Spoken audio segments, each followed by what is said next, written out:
wall rocks and accompanying gabbro. Again, little bits of pyrite, etc., and of course some visible gold from time to time. Very good grades as well. Very typical of what we see in the high-grade portion of the system. Where are we at building resource potential here? Let's take a look from the air. This is viewing back down to the southeast. This whole area we've been talking about thus far, the central Golden Mile, Area 51 as we call it, is this portion right here, about an 800-meter segment. Far to the southeast, at the very southeast end, so right at the end where we've had that first discovery outcrop, is drill hole 29, or what we call Area 29, where we had a great drill hole intercept of 2 meters at 54 grams. What are we doing right now to expand resource potential? 3 drill rigs. One drilling deep under the central Golden Mile in Area 51, an additional drill rig working down here at the southeast end, where we have high grades that need to be followed up. We started discussing that in our most recent press release. This is ongoing. It's quite marshy at this end, so that drill rig is taking advantage of it's frozen right now, so we're going to finish that drilling. But then, here's the next segment to work on in terms of building resource potential. The 1 kilometer between Area 29 and the central Golden Mile. In that portion, we have excellent sample results from the surface, high grades up to 40 grams per ton. Based on our experience here, drilling underneath high grades, we expect to have some positive results from that. And then that same process will continue. Once we identify where there's good grade mineralization here, we'll continue to explore it at depth in a manner similar to what we're doing here. But what we're really starting to do now at Hercules is open up the resource potential. Off here in this direction, this is to the north, this dotted line here represents one of the veins that we were originally focused upon when Steve first started working in this area. This is the Pendleton WL zone. Between there and the Golden Mile is a 1 kilometer gap, and you can see that it's completely tree covered. Along that access road I showed you in that previous slide, there are 7 other vein occurrences where grab samples from vein have produced up to 10 grams per ton, and in one case I believe 15 grams per ton. We've now run a trench in this direction and picked up 3 additional veins. Also, in this direction, we've picked up a vein approximately in here that runs 7 grams per ton on the surface. In other words, we're starting to see parallel veins, parallel or stacked veins. That's a characteristic that's very common in the north, and if it's common here in this covered area, we're really starting to see some significant resource potential that's untested and gives us great targets coming into 2008. How are we working on this? Again, the Golden Mile, we're drilling Area 29, following up on the 2 meters grading 54 grams. We have our deep drilling in Area 51, and then we have to work on the 1 kilometer segment between the central Golden Mile and Area 29. These new parallel veins, a great place to go to build resource potential. And you'll notice I'm emphasizing this concept of resource potential. We could have sat back at, around Area 51 and drilled on 7.5 meter centers and concentrated on developing some sort of resource base there.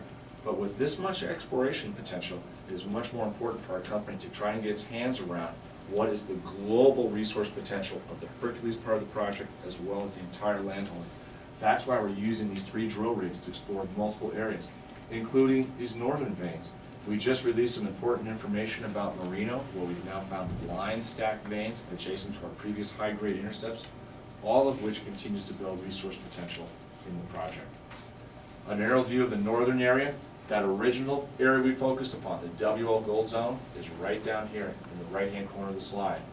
Steve came and stripped back and found its extension, the Pendleton, and identified the beginning of the Yellow Brick Road. That was back in 2006. In 2007, continued exploration activity started to uncover these multiple stacked veins, Merino, 7 of 9, Derrick Lee, down into the Yellow Brick Road. In other words, that geologic pattern we started to identify is repeating itself from the northern area down to the south. Oops, excuse me. An example from some of the drilling in the north, this was from the WL Gold Zone, our original discovery in the Hercules project. Impressive widths, 9.7 meters, great grade, 15.6 grams, of course, narrower intervals of higher grade material. It's interesting, the WL is still open at depth. We've hit it at over 200 meters. It's well mineralized. We still have plenty of good exploration potential up here on these zones, as well as the Golden Mile. Another one, Yellow Brick Road. This is a fantastic structure. It's nearly 1 kilometer long. You can see how wide the mineralization is here. Good grades on the surface, more typical of what we see in this environment. Believe me, I mean, the Golden Mile, one of the unusual aspects of it is you don't usually see multi-ounces on the surface. Usually you see grades more similar to the ones you see here, 2.6, 6 grams. In fact, at Merino, where we were very successful in drilling high grade, this is the exact tenor of the surface sampling of about plus 30 gram intercepts.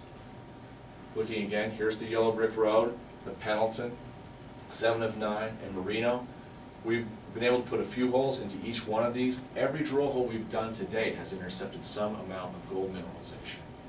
Over at the Merino, we were particularly successful last year. We had 1.6 meters grading almost 39 grams, and this is what it looks like on the surface.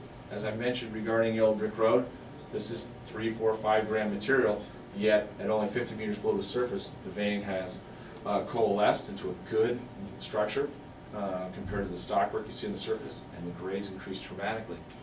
At Merino this year, we were able to get 2 holes in quickly in the last few weeks.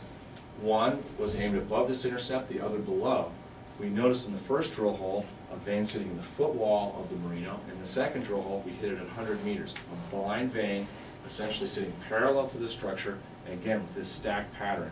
Each time we do this, we're essentially generating new drill targets.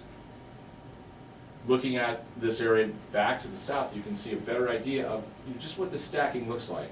Here's the Yellow Brick Road, the Derek Lee, the 7 of 9, and the Merino, the covered area in between the Merino and the Golden Mile, where we've now found multiple veins in this area, 7 veins on the access road, and then of course completely open to the south from the Golden Mile into the 30 square kilometer Elmhurst Lake intrusion.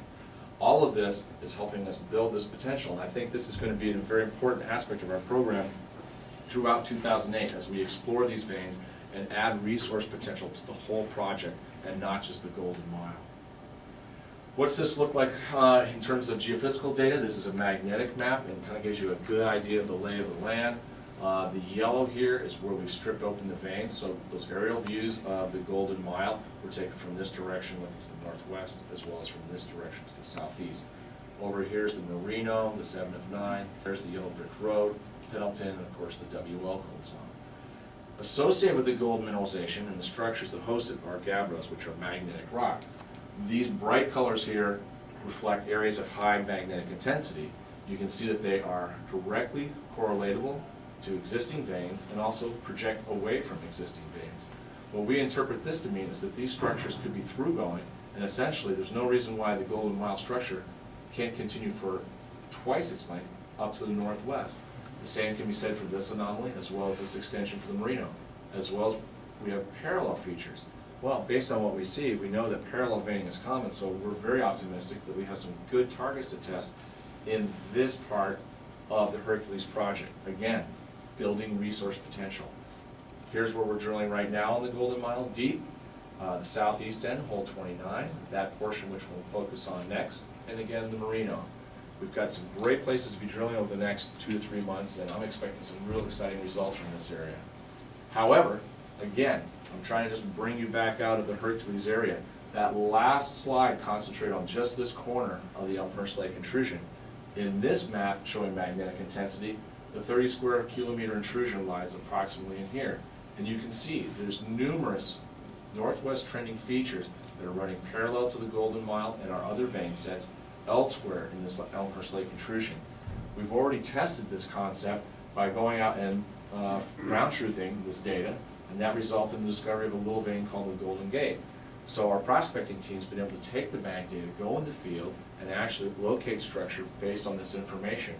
The incredible thing is that this is largely unexplored. And so this will be part of the Hercules project this coming year. Not only will we be drilling here, but we'll be out here looking for additional veins, parallel, stacked veins, stripping, sampling, and adding them into the drilling program, building ounce potential. However, this is a very important point, is that the Hercules project is fantastic, but it's just a small part of the Kodiak story in the Beardmore-Geraldton area. What we're doing is leveraging the success into this multi-million ounce potential. How are we doing that?